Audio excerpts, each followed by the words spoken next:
It's not actually a Hezbollah-controlled area or influenced area. And the indications seem to be that the man who ended up blowing himself up, who was wearing a suicide vest, was actually trying to get into the southern suburbs, which are a Hezbollah stronghold, because he boarded a public minibus. Apparently was challenged by the driver, who thought he looked a bit bulky and suspicious, and detonated his explosives at that stage, in other words, prematurely.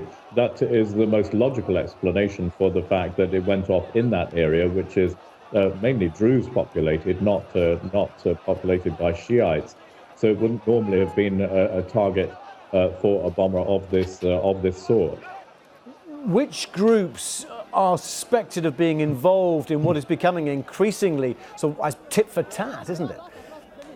It's more, it's not, it's a bit of a one-way process, really. There is some going the other direction, as it were, but there's been 2 bombs up in Tripoli and mosques, for example, in Sunni areas last year. But it's more the focus on those Shiite neighborhoods with radical Sunni groups linked to, or believed to be linked to rebels in Syria, basically targeting anything to do with Hezbollah, including the Iranian embassy in the southern suburbs of Beirut in November. But this year alone, there have been 4 or 5 attacks of one sort or another, most recently on Saturday in Hermel in the far north of the Bekaa Valley in eastern Lebanon, which again is a Hezbollah-influenced area. So this is basically Sunni militants linked to the rebel movement in Syria, making good on their promise to carry the fire to the strongholds of Hezbollah in Lebanon in retaliation for Hezbollah's admitted involvement in fighting on the ground in Syria against the rebels on behalf of the Syrian government. But Jim, in such an unstable situation,